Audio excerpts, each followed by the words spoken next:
Hello everyone. कुछ लोग बोलते हैं कि जो जॉब है या सक्सेस है वो किस्मत से मिलती है। तो उन भाई लोगों को मैं बताना चाहूँगा कि जो जॉब है और सक्सेस है वो किस्मत से नहीं, मेहनत से मिलती है। और जो किस्मत है वो मेहनत वालों का ही साथ देती है। जो मेहनत करते हैं उन्हीं का किस्मत साथ देती है। और आप जो भी सक्सेस स्टोरी पढ़ोगे या फिर जॉब का रिजल्ट देखोगे तो उसमें 95% वो लोग होंगे जिन्होंने मेहनत की होगी, ना कि किस्मत वाले 95% होंगे। इसलिए किस्मत के भरोसे छोड़ के मेहनत पर मेहनत पर कॉन्सेंट्रेट करना सीखो। और मेहनत करोगे तो जॉब भी मिलेगी और आगे सक्सेस भी मिलेगी। ठीक, चलो ये देखते हैं।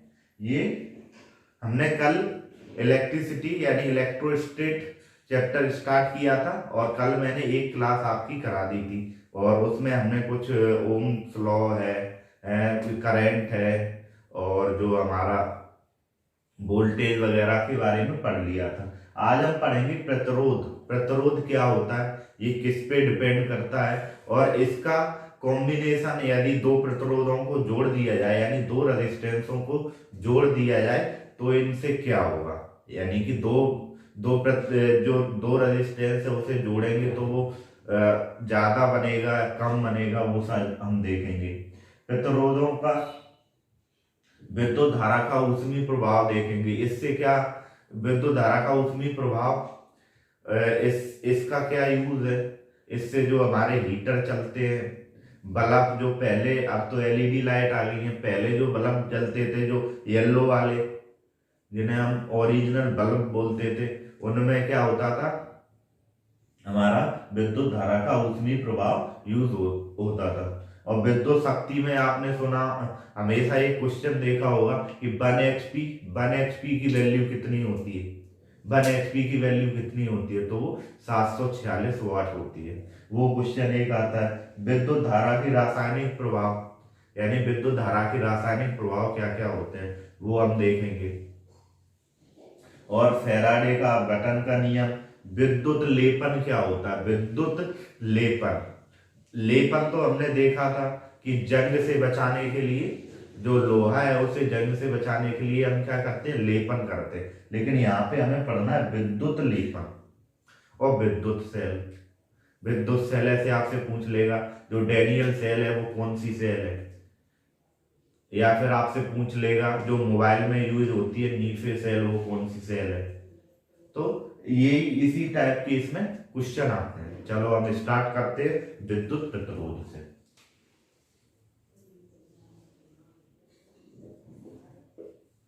प्रतिरोध यानी कि रेजिस्टेंस।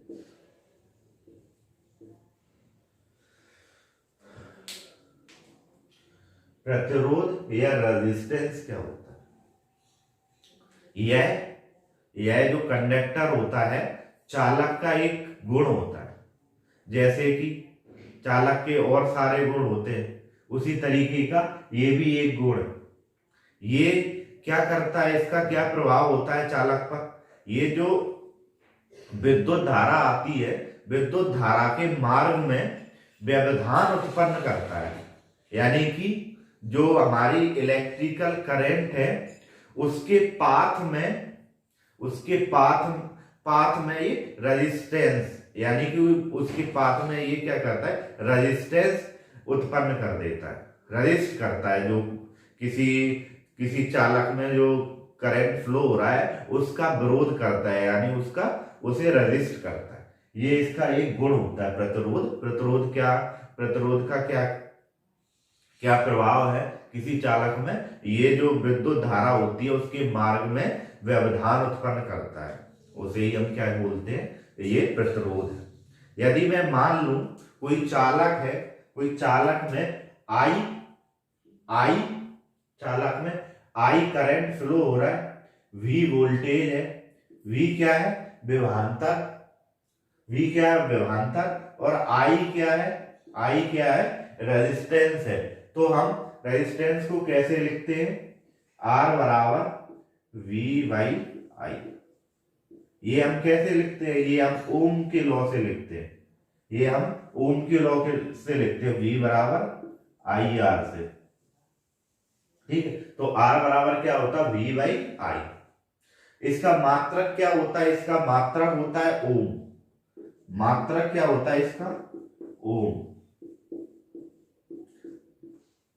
ये इसका साइन होता है।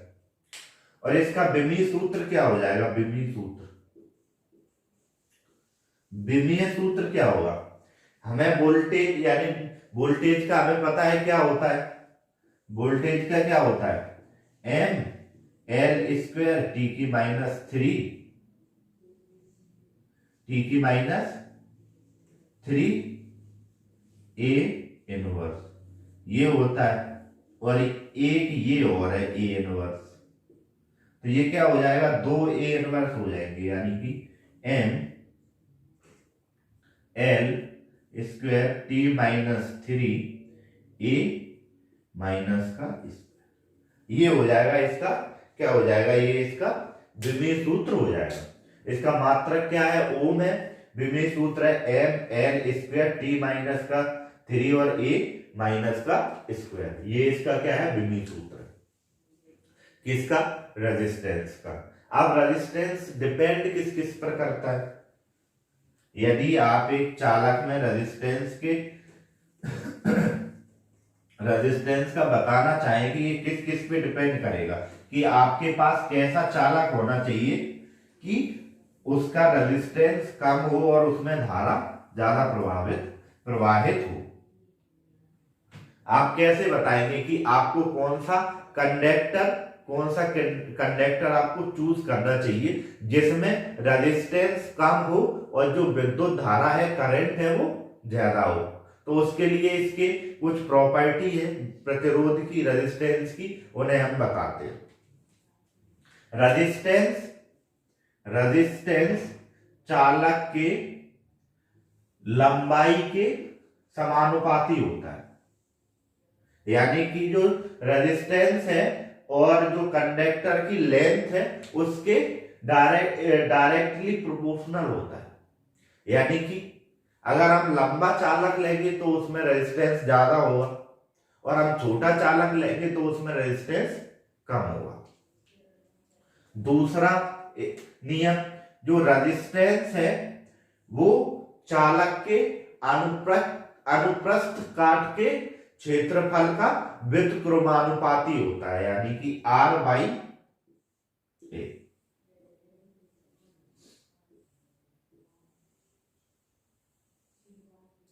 R है वो अनुप्रस्थ काट के क्षेत्रफल के क्या है, व्युत्क्रमानुपाती है, यानी इनवर्सली प्रोपोर्शनल है। यानी कि ये क्या है, जो रेजिस्टेंस है वो एरिया के इनवर्सली प्रोपोर्शनल है। इसका क्या मीनिंग हुआ, इसका क्या मीनिंग हुआ, जो मोटे चालक हैं उनके लिए प्रतिरोध क्या होगा, कम होगा। मोटे चालक में क्या है, अनुप्रस्थ काट का क्षेत्रफल ज्यादा होगा, इसलिए उनमें क्या प्रतिरोध कम होगा। और जो पतले चालक है उनमें क्या है, प्रतिरोध ज्यादा होगा। ठीक, ये। और जो तीसरा है R inversely proportional to nature of conductor. R यानी resistance inversely proportional to nature of conductor, यानी जो प्रतिरोध है वो चालक की प्रकृति के व्युत्क्रमानुपाती होता है।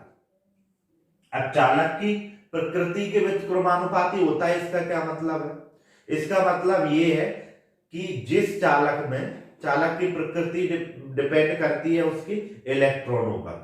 जिस चालक में मुक्त यानी कि जिस चालक में फ्री इलेक्ट्रॉन ज्यादा होंगे उसका रेजिस्टेंस कम होगा, और जिस चालक में फ्री इलेक्ट्रॉन्स कम होंगे उसका जो रेजिस्टेंस है वो ज्यादा होगा। फ्री इलेक्ट्रॉन्स ज्यादा है तो क्या है, रेजिस्टेंस कम है तो क्या है, करंट ज्यादा है। और फ्री इलेक्ट्रॉन्स कम है तो क्या है, रेजिस्टेंस ज्यादा है और करंट कम है। इसलिए सबसे ज्यादा फ्री इलेक्ट्रॉन्स किस में होते हैं, सबसे ज्यादा फ्री इलेक्ट्रॉन्स एल्यूमिनियम में होते, सॉरी उसमें चांदी में होते हैं यानी सिल्वर में होते हैं। सबसे ज्यादा फ्री इलेक्ट्रॉन्स किस में होते हैं? सिल्वर यानी चांदी में होते हैं। इसीलिए सबसे ज्यादा जो सबसे कम प्रतिरोध किस में होता है? चांदी में होता है, और उसमें सबसे ज्यादा विद्युत धारा प्रवाहित होती है। ठीक है, ये हो गया। अब एक और है R. R directly proportional to T, यानी कि जो रेजिस्टेंस है वो डायरेक्टली प्रोपोर्शनल है टेम्परेचर के। Resistance is directly proportional to temperature. जो प्रतिरोध है वो ताप के समानुपाती है, यानी कि चालक का यदि हम ताप यानी टेम्परेचर बढ़ाएंगे तो प्रतिरोध भी क्या होगा? उसका बढ़ेगा। चालक का क्या होगा? प्रतिरोध भी बढ़ेगा। और यदि हम चालक का टेम्परेचर कम करेंगे तो उसका प्रतिरोध क्या होगा? कम होगा। इसका यूज क्या है? इसे हम कैसे देखते हैं? आपने सुपर कंडक्टिविटी सुना होगा। सुपर कंडक्टिविटी जिसमें प्रतिरोध होता ही नहीं है, यानी जिसमें जो प्रतिरोध है उसकी वैल्यू क्या होती है? जीरो होती है या नेग्लिजिबल होती है। वो कब होता है? वो नेगेटिव टेम्परेचर पे होता है। वो कब होता है? वो जो भी वस्तुएं हैं सबके लिए अलग अलग उसकी वैल्यू होती है, तो नेगेटिव टेम्परेचर में होता है आगे।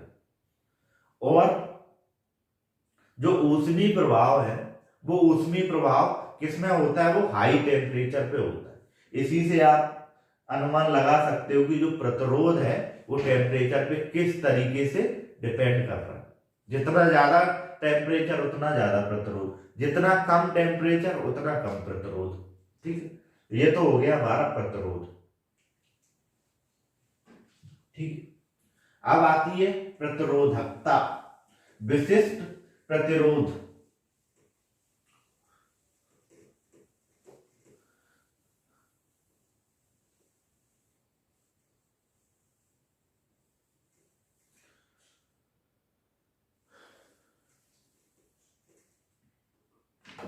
विशिष्ट प्रतिरोध।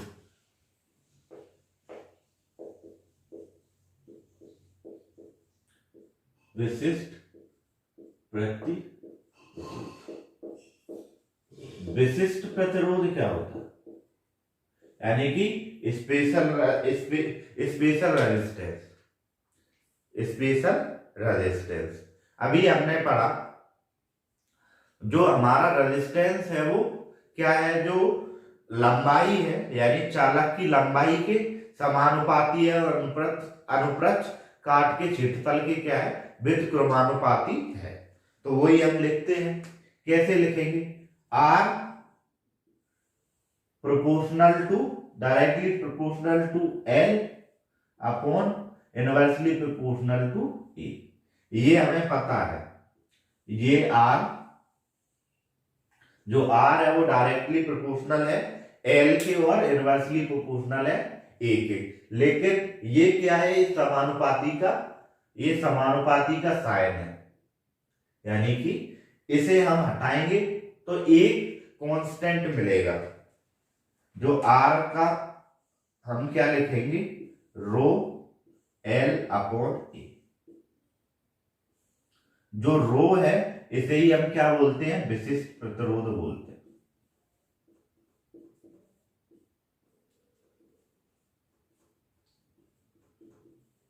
रो को हम क्या बोलते हैं? विशिष्ट प्रतिरोध बोलते हैं। और ये किस पर डिपेंड करता है?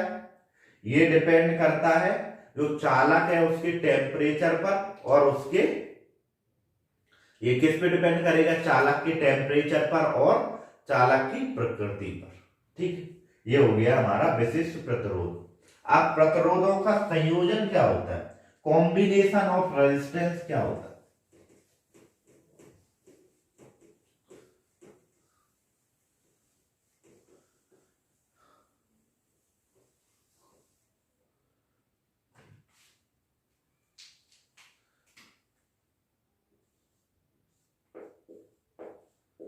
प्रतिरोधों का संयोजन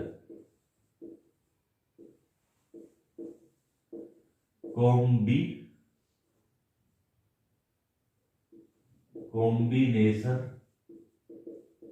of resistance. Combination of resistance क्या होता है? प्रतिरोधों का संयोजन क्या है? जब हम दो या दो से अधिक प्रतिरोधों को एक साथ जोड़ते हैं तो उसे हम क्या बोलते हैं कि ये संयोजन हो गया। किसका? प्रतिरोधों का संयोजन हो गया। यानी प्रतिरोधों का संयोजन कितने टाइप का होता है? दो टाइप का। एक होता है श्रेणी क्रम और एक होता है समानांतर।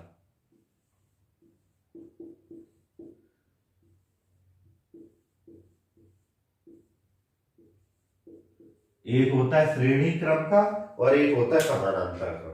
अब श्रेणी क्रम का सबसे पहले हम क्या पढ़ेंगे? श्रेणी क्रम के जो संयोजन है वो किस तरीके का होगा? इसमें क्या होता है? जो पहला प्रतिरोध होता है उसका दूसरा सिरा दूसरे प्रतिरोध के पहले सिरे से, और दूसरे प्रतिरोध का दूसरा सिरा तीसरे प्रतिरोध के पहले सिरे से, और इसी तरीके से हम आगे के जो प्रतिरोध होते हैं उन्हें जोड़ते जाते हैं। यानी कि पहले प्रतिरोध का दूसरा सिरा और दूसरे प्रतिरोध के पहले सिरे, और इसी तरीके से हम आगे के प्रतिरोधों को जोड़ते जाएंगे तो हमें क्या मिल जाएगा? श्रेणी क्रम का प्रतिरोध मिल जाएगा। यानी मैं मान लेता हूं कि मेरे पास 3 प्रतिरोध हैं। माना कि मेरे पास कितने प्रतिरोध हैं? R1, R2 और R3। ये 3 प्रतिरोध है। अब इसे मुझे श्रेणी क्रम में लगाना है तो मैंने क्या बोला? पहले प्रतिरोध का जो ये पहला प्रतिरोध है इसका दूसरा सिरा दूसरे प्रतिरोध के, ये क्या है? दूसरा प्रतिरोध के पहले सिरे से, और जो दूसरा प्रतिरोध है उसका दूसरा सिरा ये है, ये किससे? तीसरे प्रतिरोध के पहले सिरे से कनेक्ट कर दिया मैंने। अब ये कनेक्ट हो गया प्रतिरोध पहला, दूसरा और तीसरा।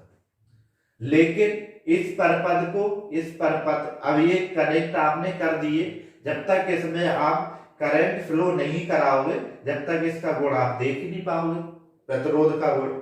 क्यों? जो प्रतिरोध का गुण कब एक्टिवेट होता है? जब किसी चालक में करंट फ्लो होता है तो जो प्रतिरोध होता है वो करंट के फ्लो को रजिस्ट करता है। इसलिए आपको जब प्रतिरोध का गुण देखना होगा तो इसमें आपको एक बैटरी कनेक्ट करनी होगी। तो मैंने एक बैटरी कनेक्ट कर दी, प्लस माइनस, इसका वोल्टेज क्या है? V, और इसमें करंट क्या फ्लो होगा? I। ठीक है, इसमें करंट क्या फ्लो होगा? I, और इसमें जो वोल्टेज है वो क्या फ्लो होगा? V। अब या तो मैं करंट सब में सेम ही फ्लो हो रहा है I, तो इसका जो श्रेणी क्रम का संयोजन है वो हम कैसे लिखते हैं? जो R इक्विवेलेंट है, यानी कि ये टोटल सर्किट का जो रेजिस्टेंस होगा उसे हम R इक्विवेलेंट बोल रहे हैं। R इक्विवेलेंट बराबर होगा R1 प्लस R2 प्लस का R3। R1 plus R2 plus R3। यानी कि जो श्रेणी क्रम में जब हम प्रतिरोधों को लगाएंगे तो जितने भी प्रतिरोध लगाएंगे हम वो क्या हो जाएंगे? वो सारे के सारे जुड़ जाएंगे, और जो हमारा R इक्विवेलेंट आएगा वो क्या आएगा? ज्यादा आएगा, यानी कि बढ़ा हुआ आएगा।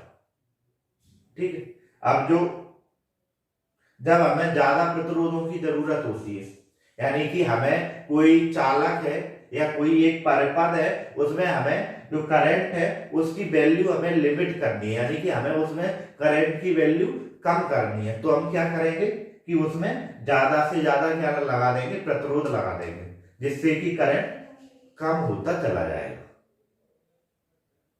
ठीक है, क्या होगा, करंट कम होता चला जाएगा।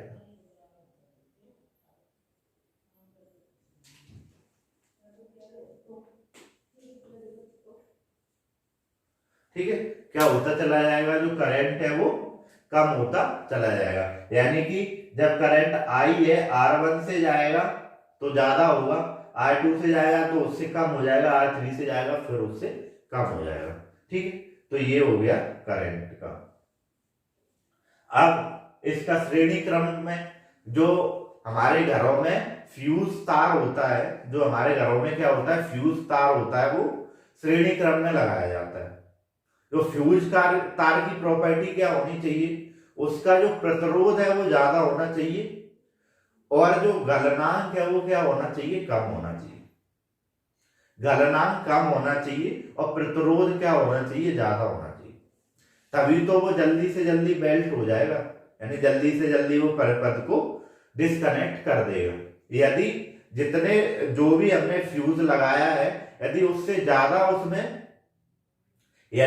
ज्यादा उसमें करंट फ्लो होता है तो क्या होगा, उसमें प्रतिरोध भी होगा, प्रतिरोध होगा तो उसमें एक ऊष्मी प्रभाव जनरेट होगा, जिससे कि क्या होगा, उसमें ऊष्मा जनरेट होगी, और ऊष्मा जनरेट होने के बाद वो प्रतिरोध, जो फ्यूज तार है वो क्या है, जल जाएगा, और जो हमारा सर्किट है वो डिस्कनेक्ट हो जाएगा। तो हमारे जो बाकी के इक्विपमेंट होंगे सर्किट से जुड़े हुए, वो हमारे क्या है, सुरक्षित बच जाएंगे। इसलिए हम फ्यूज तार का यूज करते हैं। ठीक है, ये हो गया श्रेणी क्रम। अब समांतर क्रम क्या होता है, जब हम दो बिंदु लेते हैं, मैंने एक बिंदु लिया A और एक बिंदु लिया B, उन दोनों बिंदुओं के बीच में मैंने कनेक्ट कर दिए, उन दोनों बिंदुओं के बीच में मैं प्रतिरोधों को कनेक्ट करूंगा, तो इसे क्या बोलूंगा मैं, मैंने समानांतर क्रम में प्रतिरोधों को लगा दिया। कैसे, देखते हैं। मैंने ये एक बिंदु लिया A और ये बिंदु लिया B, इनके बीच में मुझे लगाना है प्रतिरोध। ये एक प्रतिरोध मैंने लगा दिया R1, ये और एक प्रतिरोध लगा दिया R2, ये प्रतिरोध लगा दिया मैंने R3।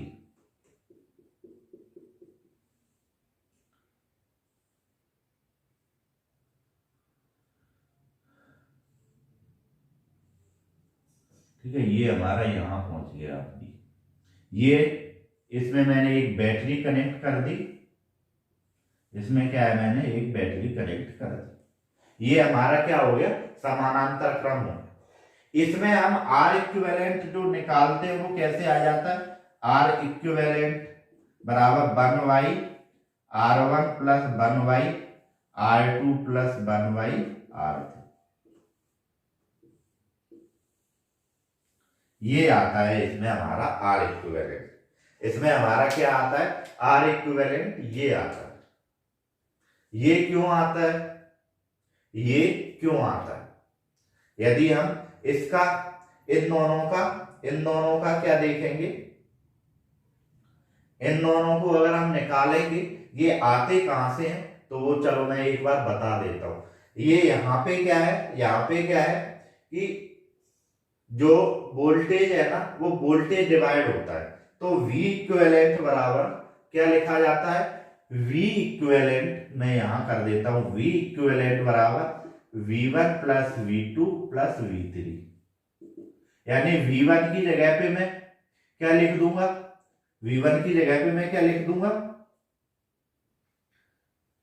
I1 R1, I2 R2 और I3 R3।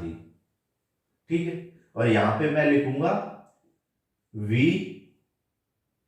यहां पे क्या लिखूंगा मैं, I equivalent plus R equivalent. ठीक है, अब I1 I2 और I3 की वैल्यू क्या है, एक ही है, क्या है वो I। तो मैं ये सबकी जगह पे I लिख दूंगा, तो मेरे पास R1 plus R2 plus R3 बचेगा, और ये I की भी वैल्यू क्या है I, तो ये R इक्विवेलेंट हो गया। ये I से I कट गया तो R इक्विवेलेंट बराबर क्या आया, R1 R2 प्लस R3। ऐसे ही इसमें क्या है, इसमें क्या है, वोल्टेज की वैल्यू सेम है, करंट क्या होगा, डिवाइड होगा। तो इसमें क्या, करंट डिवाइड होगा, वोल्टेज की वैल्यू सेम होगी, तो हम क्या करेंगे, I बराबर I इक्विवेलेंट बराबर I1 plus I2 plus I3 लेंगे, और I की जगह पे क्या लिखेंगे, V इक्विवेलेंट बराबर V, I की क्या होता है, I बराबर क्या होता है, V बाई आर। तो I की जगह पे हम V R लिखेंगे, उससे हमारा आ जाएगा। ठीक है, ये हो गया। अब श्रेणी क्रम में क्या हो रहा है, श्रेणी क्रम में जो प्रतिरोध है R इक्विवेलेंट है वो R1 R2 और R3 से क्या है, कम आएगा। ये क्या आएगा, R इक्विवेलेंट R1 और R2 और R3 से कम आएगा, हर एक से कम आएगा। इसलिए इस क्रम का हम कहाँ यूज करते हैं, जहां हमें ज्यादा करंट की जरूरत हो और कम प्रतिरोध की जरूरत हो, हम क्या कर देंगे, हम समानांतर क्रम में प्रतिरोध लगा देंगे। ठीक है, ये हो गया समानांतर श्रेणी क्रम और समानांतर क्रम।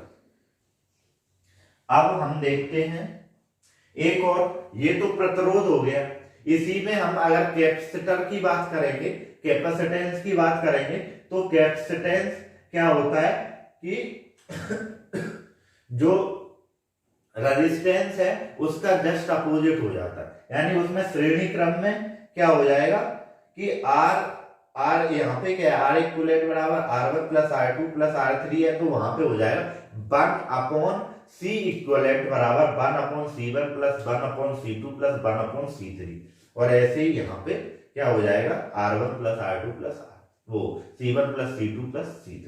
ठीक है, तो ये हो गया श्रेणी क्रम और समानांतर।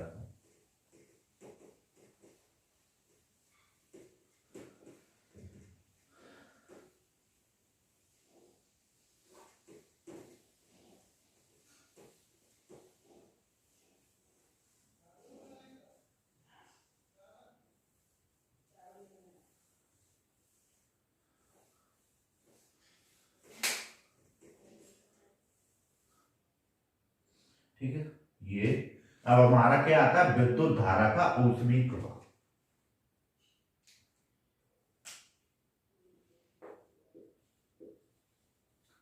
विद्युत धारा का ऊष्मीय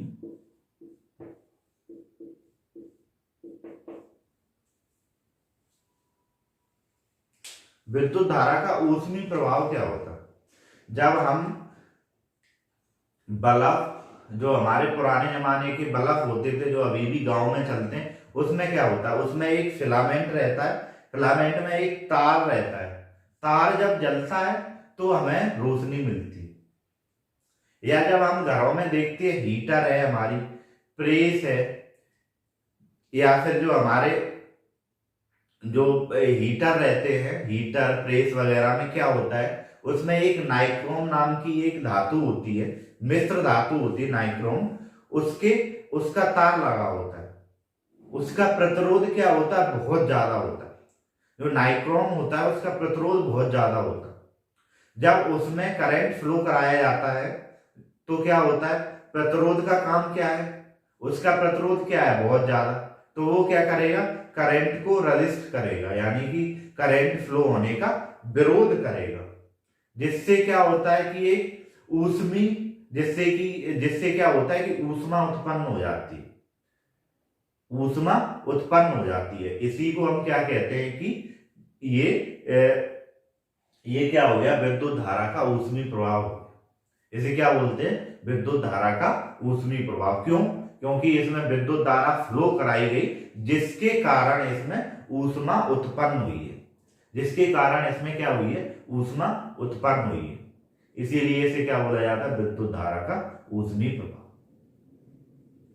ये जस्ट उसी तरीके का है जैसे जैसे क्या होता है कि हमें कुछ बात कहनी होती है, हमें कुछ, हमारे अंदर कुछ बात होती है, वो कहनी होती है, लेकिन हम वो बात कह नहीं पाते। अंदर ही अंदर हम लाल होते जाते हैं, अंदर ही अंदर हम क्या होते हैं, लाल होते जाते हैं, यानी हमारा टेम्परेचर हाई होता जाता है। वो इसी तरीके का है। यानी कि किसी चालक में जब विद्युत धारा प्रवाहित की जा रही है, लेकिन चालक का एक विशिष्ट गुण है प्रतिरोध, चालक का एक गुण है प्रतिरोध, उस विद्युत धारा को फ्लो होने ही नहीं दे रहा है, उस विद्युत धारा को फ्लो होने ही नहीं दे रहा है। तो विद्युत धारा क्या है, गर्म होती जा रही है, मतलब कि उसका टेम्परेचर बढ़ता जा रहा है। यही क्या है, विद्युत धारा का ऊष्मीय प्रभाव। ठीक है, अब ऊष्मीय प्रभाव में एक इसे लिखते कैसे है, मैंने क्या माना कि कोई एक चालक है, उसमें आर रेजिस्टेंस है। चालक का रेजिस्टेंस क्या है,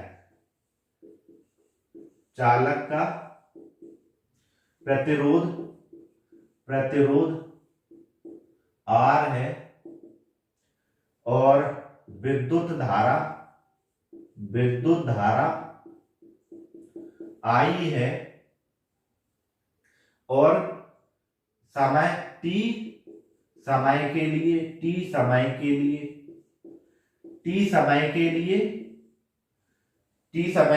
किसमें, चालक में, समय के लिए चालक में आई विद्युत धारा प्रवाहित की जा रही है, जिससे उसमें क्या हो रहा है, प्रतिरोध हो रहा है। जिससे क्या हो रहा है कि प्रतिरोध उसका जो आर है वो क्या कर रहा है, उसका प्रतिरोध कर रहा है, यानी कि उसका रेजिस्ट कर रहा है, जिससे उसमें ऊष्मीय ऊर्जा क्या मिलेगी, हमें उसमें ऊष्मीय ऊर्जा मिलेगी H हीट बराबर I स्क्वायर आर टी, ये हमें मिलेगी I स्क्वायर आर टी। और जो ऊष्मा है, ऊष्मा को हम किस में नापते हैं, जूल में। ऊष्मा को हम किस में नापते हैं, जूल में। ठीक है, तो जो ऊष्मीय ऊर्जा की वैल्यू क्या आएगी, ऊष्मीय ऊर्जा की वैल्यू क्या आएगी, H बराबर I स्क्वायर आर टी। जो भी करंट फ्लो हो रहा है उसका स्क्वायर, जो रेजिस्टेंस लग रहा है वो, और कितने टाइम के लिए लग रहा है वो, ये इसका क्या होगा, ऊष्मीय ऊर्जा का मान हो जाएगा। अब क्या है, विद्युत शक्ति। चलो विद्युत शक्ति के बारे में पढ़ते हैं। विद्युत शक्ति के अलावा यदि मैं विद्युत हटा दूं तो शक्ति के बारे में हम पढ़ चुके हैं। शक्ति क्या होती थी, कार्य करने की दर होती थी। शक्ति क्या होती थी, कार्य करने की दर। तो विद्युत शक्ति क्या हो जाएगी, विद्युत शक्ति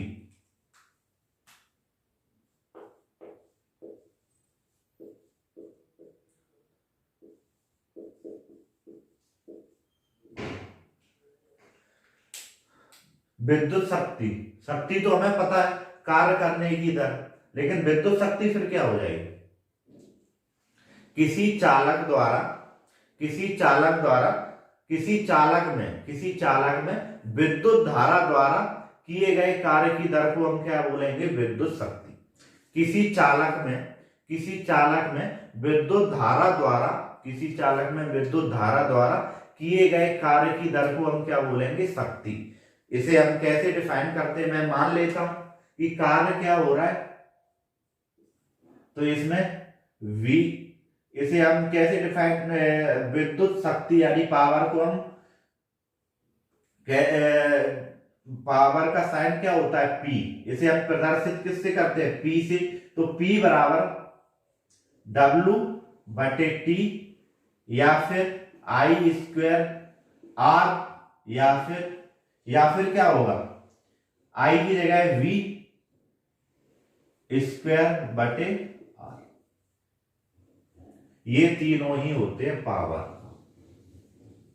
पावर की जगह हम तीनों का ही यूज कर सकते हैं। पावर बराबर P बराबर W बाई टी, या फिर R स्क्वायर R, या फिर V स्क्वायर बाई R। ये तीनों ही हम क्या कर सकते हैं, इसका यूज कर सकते हैं पावर की जगह। इसे हम नापते किसमें है पावर का, यूनिट क्या है इसकी, इसकी यूनिट क्या है, यूनिट,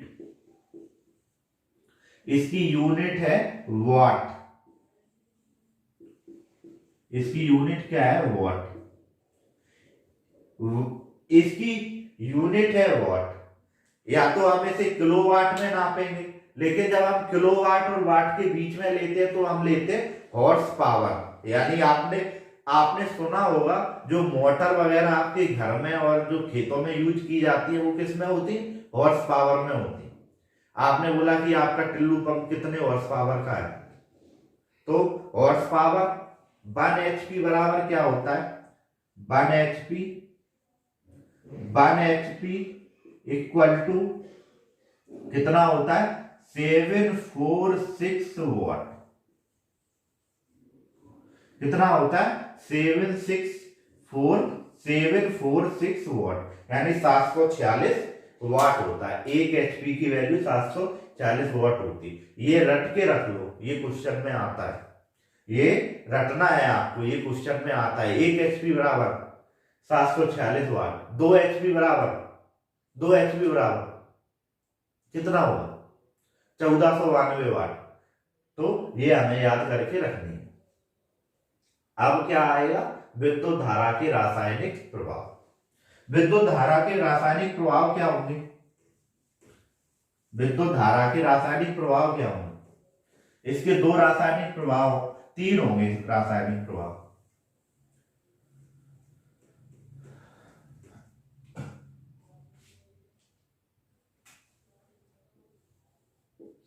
विद्युत धारा के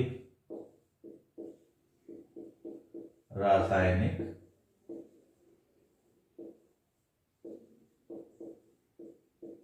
पहला कुचालक,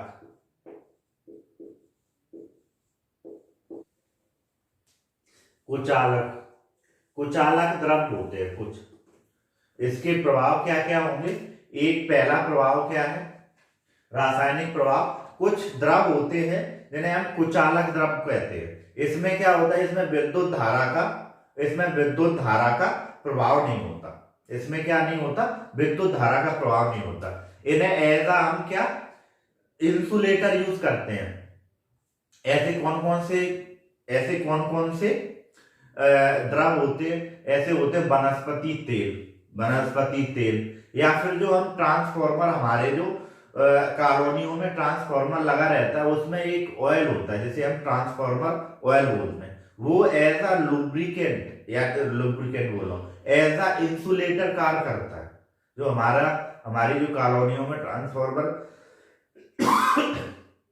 लगे होते हैं उसमें जो ऑयल होता है वो क्या करता है, as a lubricant, as a insulator, और दोनों लुब्रिकेंट दोनों यूज किया जाता है। अब एक होता है चालक प्रभाव, इसमें क्या होता है, इसमें द्रव में विद्युत धारा प्रवाहित हो जाती है। इसमें क्या होता है, विद्युत धारा प्रवाहित हो जाती है। ऐसे कौन कौन से द्रव होते हैं, पारा होता है। कौन से द्रव होते हैं, पारा एक धातु है, और जो धातुओं को हम पिघला लेते हैं उसमें भी ये गुण होता है। अब तीसरा एक आता है विद्युत अपघट्ट, कुचालक, और दूसरा है चालक, और तीसरा आता है हमारा विद्युत अपघट्ट।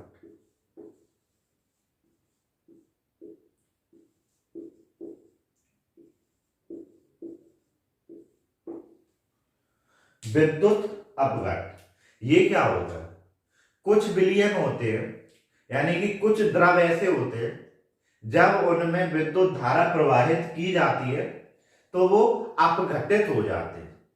यानी कि अपघटित कैसे हो जाते, अपने आयनों में टूट जाते हैं, आयनों में पॉजिटिव और नेगेटिव। तो इसे ही हम क्या बोलते हैं, विद्युत धारा का अपघटन बोलते हैं। इसे हम क्या बोलते हैं, विद्युत धारा का अपघटन। ये हम जो पढ़ते हैं कि ये हम किस में पढ़ेंगे, हम केमिस्ट्री में पढ़ेंगे कि एक कोई विलयन है जिसमें एक एनोड है एक कैथोड है, उसमें विद्युत धारा प्रवाहित की गई तो क्या हुआ, जो कैथोड होता है पॉजिटिव, एनोड होता है नेगेटिव। तो एनोड से विद्युत धारा चलेगी कैथोड की तरफ, वही विद्युत अपघटन, वही क्या है, विद्युत अपघटन है। तो उसमें क्या होता है, विद्युत अपघटन होता है, उसमें क्या होता है, विलयन में विद्युत अपघटन होता है। इसका यूज क्या होता है, इसका विद्युत अपघटन, जो विद्युत अपघटन है, इसका यूज कहाँ कहाँ होता है, इसका हम जो हमारी धातु शोधन होता है, धातु शोधन में हम इसका यूज करते हैं, या फिर जो हम विद्युत लेपन करेंगे उसमें विद्युत अपघटन का ही यूज होगा, विद्युत अपघटन का यूज होगा। अब हम पढ़ते हैं फैराडे का अपघटन नियम, अपघटन का नियम।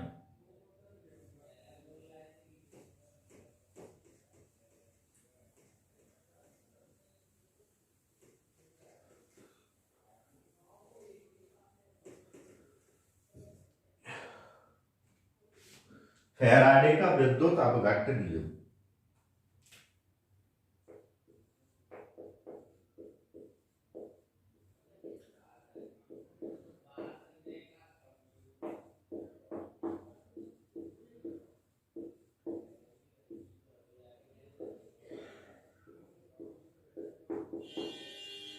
1833 में फैराडे साहब कहाँ के थे, ब्रिटिश, यानी कि फैराडे साहब ने नियम दिए, कितने, 2 नियम दिए। उन्होंने क्या, पहला नियम है जो, पहले नियम में क्या बोला,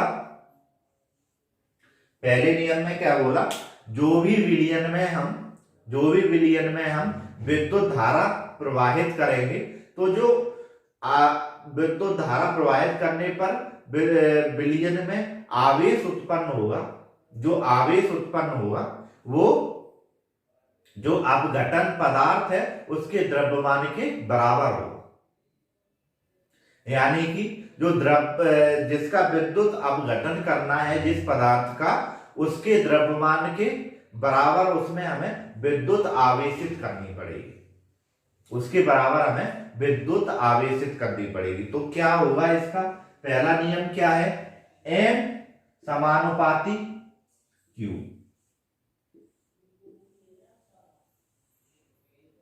M समानुपाती Q, यानी कि जो पदार्थ है, उसका जो पदार्थ है जिसका विद्युत अपघटन होना, उसका द्रव्यमान जो आवेशित, जो विद्युत धारा प्रवाहित की गई है उसके आवेश के समानुपाती होता है, उसके आवेश के क्या है, समानुपाती होता है। तो M बराबर ZQ, M बराबर क्या हो गया, ZQ। तो Z को हम क्या बोलते हैं, Z को हम क्या बोलते हैं, रासायनिक समतुल्य नियतांक। Z को हम क्या बोलते हैं, रासायनिक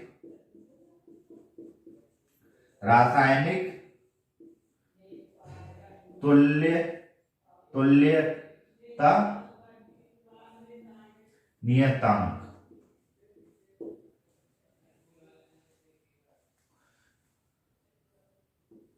इसे क्या बोलते हैं हम, रासायनिक तुल्यता नियतांक। अब जो दूसरा नियम दिया था वो क्या दिया था, दूसरा नियम क्या दिया था फैराडे साहब ने, जो द्रव्यमान द्रव्यमान का रेशियो रासायनिक तुल्यता के रेशियो के समानुपाती होता है, यानी कि यदि दो पदार्थ है जो इनका द्रव्यमान M1 रेशियो M2 है, तो जो रासायनिक प्रभाव होगा वो क्या होगा, Z1 Z2। ये उसका दूसरा नियम है, जो फैराडे साहब थे उनने दूसरा नियम दिया था, M1 रेशियो M2 बराबर Z1 रेशियो Z2। ठीक, ये अब विद्युत लेपन क्या होता है, विद्युत लेपन,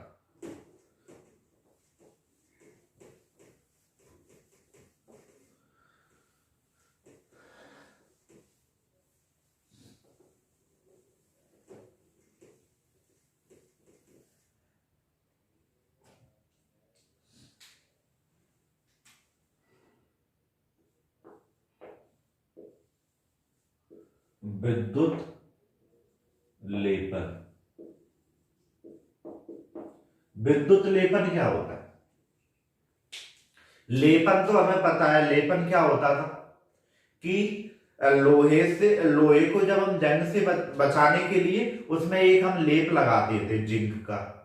जिंक यानी जस्ते का हम एक लेप लगाते थे लोहे को जंग से बचाने के लिए, तो हम उसे क्या बोलते थे? लेपन बोलते थे। उसे क्या बोलते? गैल्वेनाइजेशन बोलते थे। यहां पे क्या है? विद्युत लेपन। विद्युत लेपन में क्या होगा? विद्युत लेपन में क्या होता है कि जब हमें किसी किसी जो धातु है उसे शुद्ध करना हो या किसी धातु पर दूसरी धातु की परत चढ़ाना हो, किसी धातु पर दूसरी धातु की हमें परत चढ़ाना होता है तो हम क्या करते हैं? उसमें विद्युत लेपन करते हैं। जिस धातु पर हमें परत चढ़ानी होती है उसे हम कैथोड पर लेते हैं। यानी कि जिस धातु पर हमें परत चढ़ानी होती है उसे हम किस पे लेते हैं? कैथोड पर। जिस धातु की हमें परत चढ़ानी होती है उसे हम क्या लेते हैं? एनोड पर लेते हैं। और उसमें हम क्या करवा देते हैं? विद्युत प्रवाहित करवा देते हैं। जिससे क्या होता है? विद्युत अपघटन के नियम के तहत क्या होता है उसमें? विद्युत अपघटन का नियम के तहत उसमें क्या होता है कि एनोड से यानी कि नेगेटिव से पॉजिटिव यानी एनोड से कैथोड की तरफ अपघटन होने लगता है और जो कैथोड पर पदार्थ होता है वो क्या है? लेपित हो जाता है, यानी उस पर परत चढ़ जाती है। कैसे? ये एक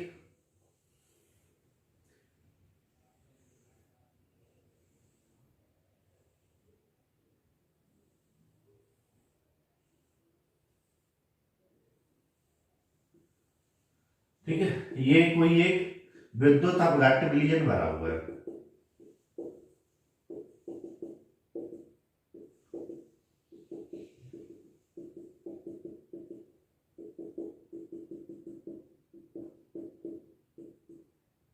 ठीक है, ये एक विद्युत अपघट्य नियम, ये विद्युत अपघट्य भरा हुआ। ये मान लो ये क्या है? एनोड है। ये एनोड है। ये क्या है? एनोड। ये क्या है? कैथोड।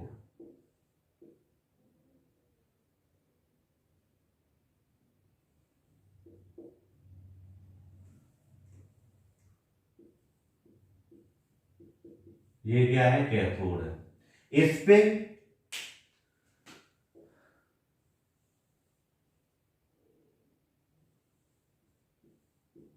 जो माइनस है इलेक्ट्रॉन एनोड से कहां पे चलेंगे? कैथोड। यहां पे चलने पर जो कोई एक पदार्थ होगा इस पे एनोड का जो एनोड पर जो पदार्थ लगा होगा ये क्या है? यहां पे जम जाएगा, जाके यहां पे जम जाएगा। यानी कि ये क्या होगा? यहां पे जम जाएगा। तो क्या हो जाएगा? ये लेपित हो जाएगा, जम जाएगा, कैथोड पर जमता चला जाएगा, तो इस पे लेपन हो जाता है। इसी को हम क्या बोलते हैं? विद्युत लेपन बोलते हैं। एनोड पर जिसका हमें लेपन करना होता है वो हम एनोड पे लेते हैं, जिस पर लेपन करना होता है वो हम किस पे लेते हैं? कैथोड पर लेते हैं। और हम विद्युत धारा प्रवाहित करा देते हैं एनोड और इन पर, ये विलयन में, विद्युत अपघट्य विलयन में, और हमें इस पर क्या मिल जाएगा? लेप हुआ मिल जाएगा। ठीक है, अब लास्ट बचा है क्या है? विद्युत सेल क्या होती है?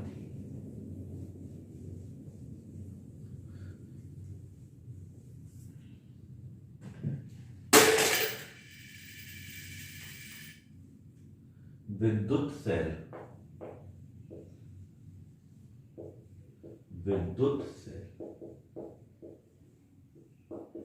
विद्युत सेल क्या होती है? विद्युत सेल रासायनिक ऊर्जा को विद्युत ऊर्जा में चेंज करती है। जो विद्युत सेल होती है वो उसका काम क्या है? रासायनिक ऊर्जा को विद्युत ऊर्जा में चेंज करना। इसीलिए हम विद्युत जो सेल है, जो हम सेल का हम यूज क्या करते हैं? इसका यूज हम जो विद्युत है, जो हमारी इलेक्ट्रिसिटी है, करंट है, उसे हम स्टोर करने के लिए करते हैं। जो हमारा करंट है या इलेक्ट्रिसिटी है हम उसे रासायनिक फॉर्म में स्टोर कर लेते हैं। किसमें? रासायनिक, किसमें कर लेते हैं? विद्युत सेल में। किसमें कर लेते हैं? विद्युत सेल में। जब हमें जरूरत पड़ती है तो हम विद्युत सेल से, रासायनिक से फिर से हम किसमें? इलेक्ट्रिकल यानी इलेक्ट्रिसिटी में कन्वर्ट कर हम इलेक्ट्रिसिटी ले लेते हैं जब हमें जरूरत होती है। यानी हमारी जब लाइट चली जाती है तो इन्वर्टर में क्या होता है? इन्वर्टर में जो बैटरी लगी होती है वो भी एक सेल ही है। वो क्या है? एक सेल है। वो क्या करती है? वो जो विद्युत ऊर्जा है उसे रासायनिक ऊर्जा में स्टोर कर लेती है। जब हमें जरूरत पड़ती है, कब कब? जब हमारी लाइट चली जाती है तब हम उससे रासायनिक ऊर्जा से फिर से हम किसमें? विद्युत ऊर्जा में कन्वर्ट कर हम अपनी इलेक्ट्रिसिटी प्राप्त कर लेते हैं। तो रासायनिक सेल क्या करती है? विद्युत ऊर्जा को रासायनिक ऊर्जा में कन्वर्ट करती है, यानी कि विद्युत ऊर्जा को रासायनिक ऊर्जा में कन्वर्ट करने के बाद रासायनिक ऊर्जा में स्टोर कर लेती है। ये रासायनिक ऊर्जा को स्टोर करने की ये युक्ति है। अब ये होती दो टाइप की है। एक होती है प्राथमिक सेल और एक होती है द्वितीयक सेल। प्राथमिक सेल वे सेलें होती है जिन्हें हम चार्ज नहीं कर सकते, यानी कि इनका हम सिर्फ एक बार यूज कर सकते हैं। अगर मैंने इसे एक बार यूज कर लिया, इसके बाद में ये चार्ज नहीं होती है, उन्हें हम क्या बोलते हैं? प्राथमिक सेल। इसमें कौन कौन सी आती है? शुष्क सेल जो हम घड़ी वगैरह में यूज करते हैं, डैरियल सेल, ये सारी कौन सी सेलें होती हैं? ये होती है प्राथमिक सेल है। और द्वितीयक सेलें कौन सी होती हैं? वे सेलें जिसे हम चार्ज कर सकते हैं, जिनमें जो क्रिया होती है ना वो उत्क्रमणीय होती है, यानी कि इसे हम चार्ज कर सकते हैं। तो ये द्वितीयक सेल में कौन कौन सी सेलें आती है? इसमें आती है सीसा सेल, नेफे सेल। सीसा सेल, नेफे सेल। नेफे सेल कहाँ पे यूज करते हैं हम अपने मोबाइल में, मोबाइल वगैरह में जो छोटी छोटी सेलें यूज होती है वो नेफे सेल होती है। और सीसा सेल कौन सी होती है? जो हम बैटरी वगैरह, जो व्हीकल या हम जो घरों में यूज करते हैं वो बैटरी होती है। नेफे सेल होती है वो बहुत महंगी होती है। नेफे सेल बहुत महंगी होती है। ठीक है, इसी के साथ हमारा ये वाला चैप्टर भी खत्म हो गया और हमारी फिजिक्स खत्म हो गई। अगर आपको वीडियो अच्छा लगा तो वीडियो को लाइक करें, शेयर करें और चैनल को सब्सक्राइब करें। Thank you very much.